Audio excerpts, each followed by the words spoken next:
You know, I love the way how sport demonstrates that aspect of how an athlete can overcome physical limitations to perform outstanding and do something never seen before. A while back, I did a video on Tommy Smith and how he broke the world record, or the 200-meter world record, and was first man under 20 seconds while he had an injury. And just as impressive, probably even more impressive, considering this is the more blue ribbon event, of the story of Donovan Bailey, how he overcame physical limitations to pull off a world record. And this is a great story because back in '96, Donovan Bailey was the reigning world champion. And 2 weeks before the '96 Olympics, he was running in France and he pulled a hip flexor muscle. And so it was so severe, this injury, that for 3 days afterwards he could hardly walk. So for a lot of athletes, for a lot of us, we'd think, right, that's his Olympics over, and that would be the time when you think, right, got to just batten down the hatches and say, right, we're not going to be able to run in the Olympics. But he never lost hope, and through aspects of pioneering injury rehab, apparently injury rehab techniques that were pioneered with Donovan Bailey back now that are used right now. But using those techniques and using the power of sleep, using some work in the pool, some certain rehab training, he got himself back on the start line for competing in the Olympics. He was on the start line for the heats of the 100 meters. Now the 100 meters, it's going to expose injuries, really. And although he obviously got himself back, obviously he was not 100%, so much so that he was afraid of applying pressure in the block because he thought that he would pull the muscle again. So in the heats of the '96 Olympics, he was running, he was trying to qualify for the final, and he managed to get through that heat, but it was through a time, I think 10.24, which is very, very mediocre for an athlete of his quality, an athlete who's the reigning world champion and trying to make it to be Olympic champion. You don't run 10.24, that's too slow. And he reasonably he was afraid of applying pressure in the blocks and coming out of the blocks, and he got through.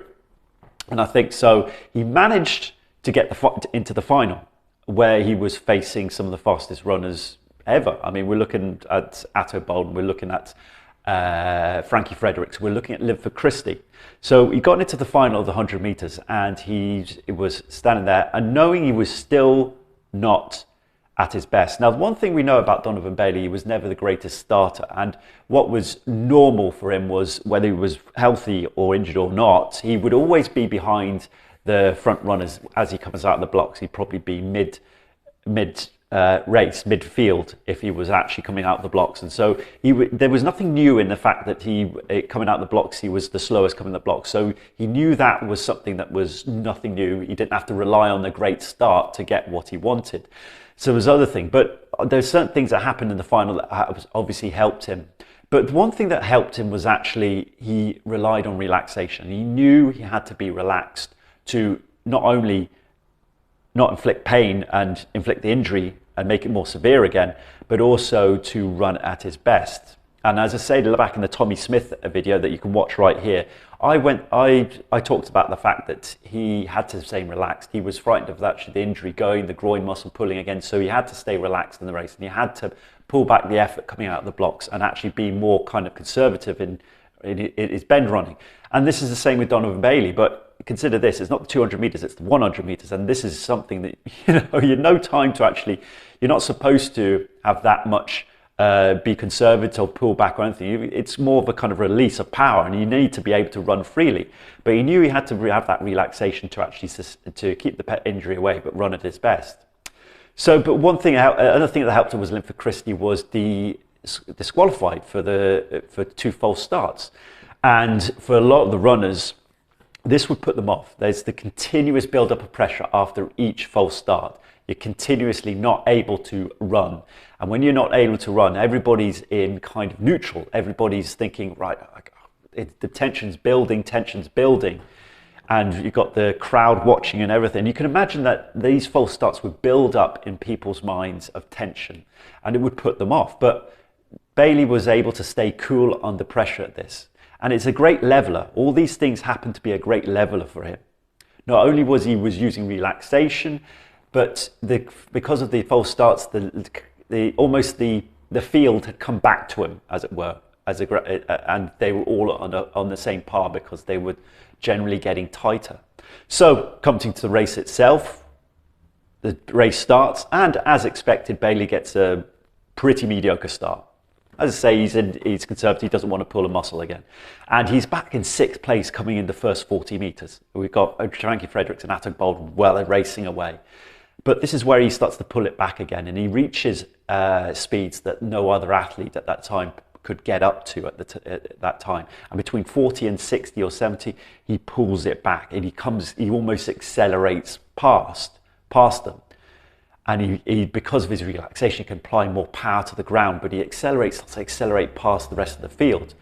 One of the other things, because of relaxation, one of the benefits of it is it helps your endurance levels. You slow down slower, and this proved to be another weapon that relaxation gave Donovan Bailey, in the fact you slow down slow, which allowed him to accelerate past and win the race in a new world record of 9.84. So consider that 2 weeks before, in France, he pulled the hip flexor muscle, a severe injury that he couldn't run 3 days after pulling it. He got himself back on the start line. He was not 100%, and yet he pulled off at something that no one had ever seen before. And that's the power. As I say, it's great the sport demonstrates how an athlete or a human can overcome physical limitations to create something or do something that's never been seen before.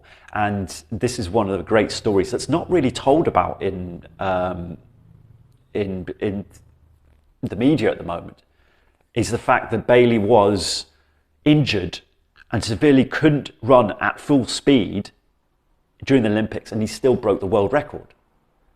And it's the same with Tommy Smith. Although the Black Power salute was rightfully seen as something very notable in history, not just sporting history, but in history, but we miss out of what he actually did to actually get that gold medal and the physical limitations he had to overcome. And these stories should be told more often, because it should inspire us all to think, okay, if they had limitations, imagine what I can do in terms of fully fit. I've got a PB, a personal record. I've got things I want to achieve. Why can't I achieve them? If there's physical limitations, but those people with physical limitations can break world records and do something never seen before, why can't I get my PR and accelerate? Why can't I get PRs when I'm not fit? Think about that. That's a big, big question. And it's these stories that come up, these kind of things that happen, are great lessons for us to actually take forward for our own performance. Why can't we do what we can fully fit if these guys can do something never seen before while being injured? So hopefully that video gives you a great story and understanding of of what happened in that fight. It gives you a greater backstory. I've put an article from the Toronto Star, I think, just below in this description, if you want to take a look at the story in full and go into more detail about how Donovan Bailey came back from that injury and broke the world record and became Olympic gold medalist. But for now, thanks for watching.